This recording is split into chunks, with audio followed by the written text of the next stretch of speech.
എന്ത് ഈ വഴിക്കൊക്കെ പുതിയ റെസിപ്പി ഉണ്ടെന്ന് അറിയാൻ വന്നതാണോ? എന്നാ വിഷമിക്കണ്ട കേട്ടോ, പുതിയൊരു സാധനം ഉണ്ട്, പറഞ്ഞുതരാവേ.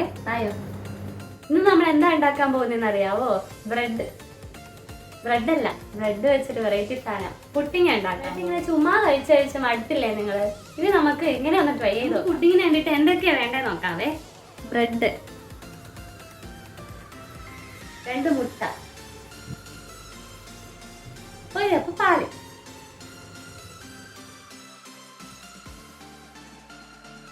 കുറച്ച് പഞ്ചസാര. നമുക്ക് ഈ ബ്രെഡ് എടുത്ത് പിച്ച് ജാറിലോട്ട് ഇടാം.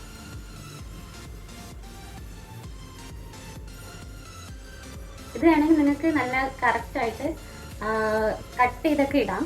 പക്ഷെ എനിക്ക് സമയമില്ല, എനിക്കിങ്ങനെ പെട്ടെന്ന് ഇങ്ങനെ ആക്കണം. നിങ്ങൾക്ക് ഇതിൻ്റെ സൈഡൊക്കെ ഇഷ്ടമില്ലെങ്കിൽ നിങ്ങൾ കട്ട് ചെയ്ത് കളഞ്ഞോ. പക്ഷെ എനിക്ക് സൈഡൊക്കെ ഇഷ്ടമാണ്.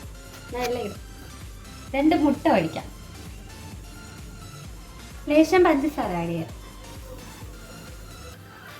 നമ്മുടെ മധുരത്തിന് ആവശ്യത്തിന് മാത്രം ഇട്ടാൽ മതി. ഇനി 1 ഗ്ലാസ് പാൽ ആഡ് ചെയ്യും. ഇനി 1 മിനിറ്റ് എങ്കിലും ഇത് ഒന്ന് മിക്സ് ചെയ്തെടുക്കണം കേട്ടോ. ഇല്ലെങ്കിൽ ഇതിന്റെ മുട്ടയുടെ ഒരു പച്ച ചേവ ഉണ്ടാവും. 1 മിനിറ്റ് ഒന്ന് മിക്സിയിൽ വെച്ച് കറക്കി എടുക്കാം. ഒരു സംഭവം മറന്നു പോയായിരുന്നേ, വെല്ല എസൻസും കൂടെ ആഡ് ചെയ്യാമായിരുന്നു. അത് ഓപ്ഷനാണ്. ടീസ്പൂൺ നമുക്ക് ആഡ് ചെയ്യാം. ഇത് വേറെ ഓപ്ഷനാണ്, നിങ്ങൾക്ക് വേണമെങ്കിൽ ആഡ് ചെയ്താൽ മതി.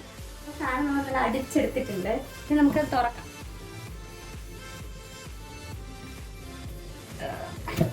അപ്പോൾ ബ്ലെൻഡ് ചെയ്തെടുത്തിട്ടുണ്ട്. എന്താ ചെയ്യാൻ പോണെന്ന് അറിയാവോ? നമുക്ക് പഞ്ചസാര കാരമലൈസ് ചെയ്തെടുക്കാം.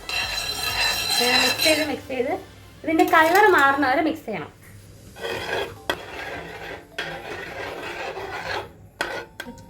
നമ്മൾ സ്റ്റീം ചെയ്യാനായിട്ട് ഏത് പ്ലേറ്റ് ആണോ എടുക്കുന്നത് അതിലോട്ട് ഈ കാരമലൈസ് ചെയ്തത് ഒഴിച്ചു കൊടുത്തിട്ട് നമുക്ക് നമ്മൾ ഈ ബ്ലെൻഡ് ചെയ്ത മിക്സർ ഇതിലോട്ട് ഒഴിച്ചു കൊടുക്കാം.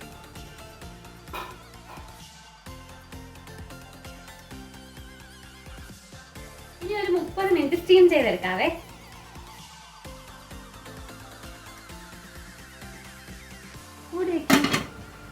ഞാൻ ഒരു സാധനം കാണിച്ചു തരാവേ.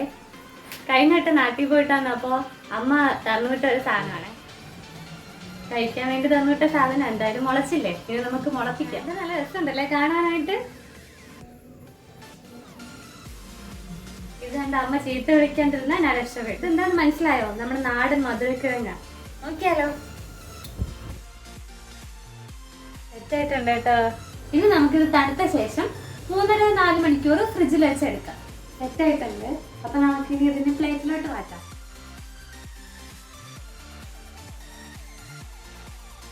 നമുക്ക് കട്ട് ചെയ്ത് കഴിച്ചു വെക്കാലോ. കേക്ക് കട്ട് ചെയ്യണ പോലെ കട്ട് ചെയ്യാം. കൊള്ളാടോ, അത് സോഫ്റ്റ് ആയിട്ടുണ്ട്. മസ്റ്റ് ആയിട്ടോ. എല്ലാവരും ഉണ്ടാക്കി വെച്ചോ. ചേച്ചാ.